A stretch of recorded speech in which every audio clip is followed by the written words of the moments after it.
Ha ha ha! I am faster than Fantano! You guys can't say that I'm copying his opinion. Hey guys, what's up? It's a Culture Detective here investigating your favorite albums, and today I'm going to do a second review. That would be an album review on the latest Everything Everything album, Re-Animator. They said they were going to release this album at the end of August, and I was waiting for it, and for some reason it didn't get released, and I thought, oh fine, whatever, I'll just forget about this album. And then it actually got released on September 11th, and I didn't even know it until like a few days ago, and so I'm reviewing it now. So Everything Everything is a band formed in the UK, and they haven't dropped anything all that crazy, other than their album Get to Heaven, which ended up being one of my favorite pop rock albums of the entire decade because it is just very colorful, eccentric, freaky, yet catchy. I totally love the production of this album when a lot of the pop music at the time, and even now, currently, the production of mainstream pop music is just very generic and bland, but everything, they are quirky and freaky in a very interesting and entertaining way, and their songs are really great as well. However, it appears that Get to Heaven is their only remarkable album because every other album they had put out are just okay at best. We have A Fever Dream, which is kinda underwhelming in my opinion. They also dropped an EP, and in the EP, there's a track called Breadwinner, which is another one of those really freaky and crazy pop song with a huge chorus and amazing bridge, and I just love the chord progression of the track. It's kind of bitter, but also really busy and bustly, and it became one of my favorite songs of 2018 as well. Anyways, they have returned for Re-Animator, and yeah, it's kind of underwhelming, kind of disappointing. They didn't put out any huge hits for Re-Animator, nothing all that mind blowing or anything. And they didn't put out any slow, quiet ballads or anything on this album as well. The entirety of the album are just mid paced songs. That's it. I mean, a lot of the songs sound incredibly similar. Again, mid paced, the production is not as crazy and freaky and as colorful as they had been in the past. The lyrics are still super weird, but they don't really amount to anything.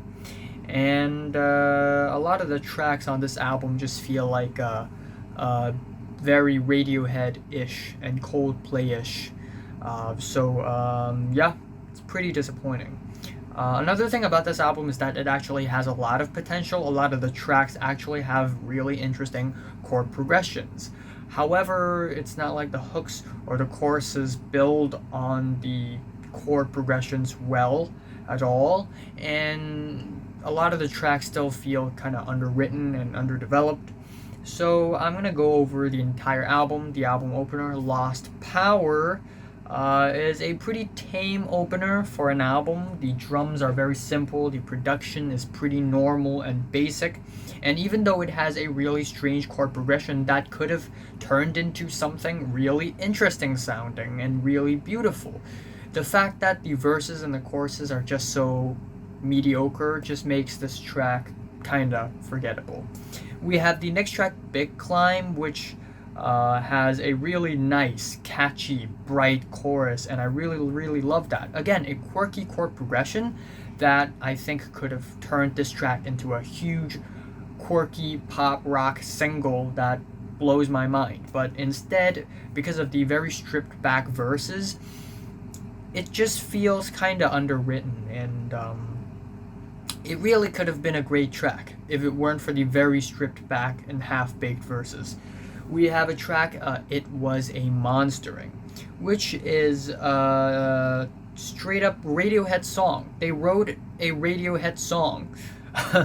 It sounds like Amnesiac, Hail to the Thief era Radiohead, with the moany vocals from John Higgs, and also the sour, nostalgic chords.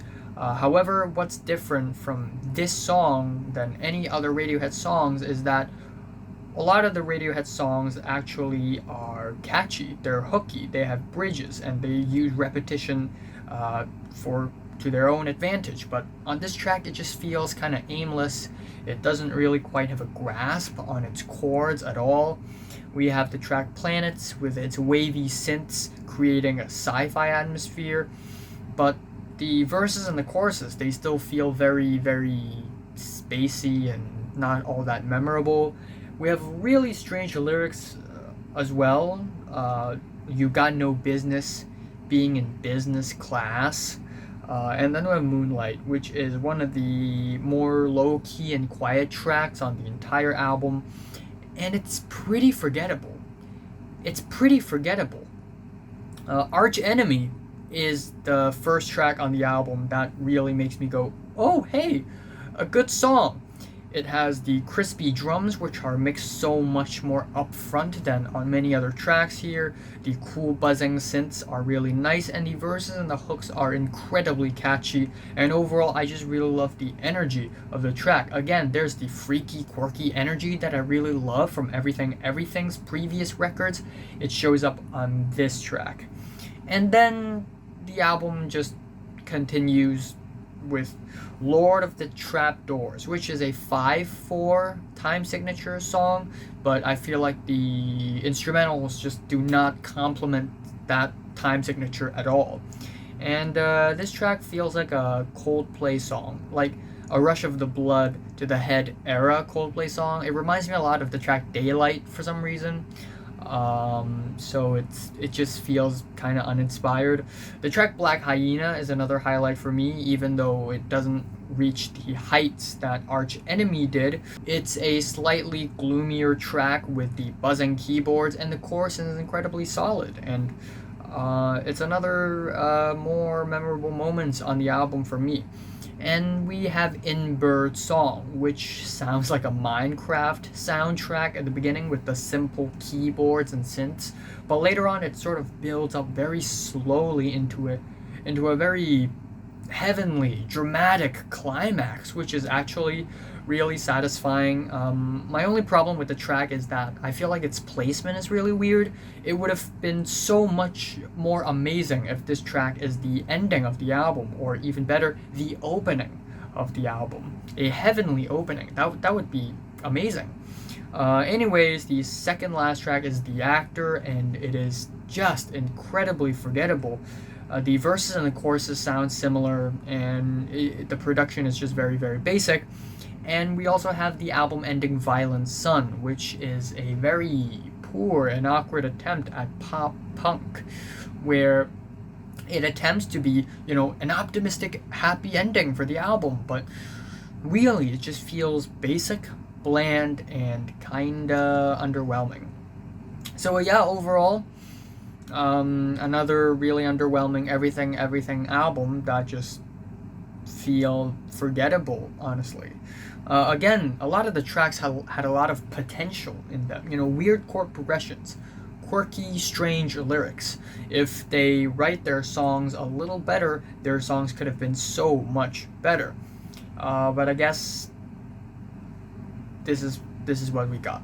My favorite track here is Arch Enemy, and my least favorite is probably The Actor. I am giving Everything's Re-Animator a light 5 out of 10.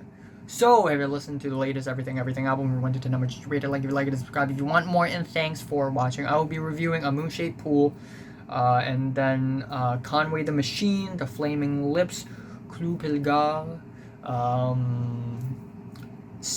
Sprain, yeah, I'm gonna review that.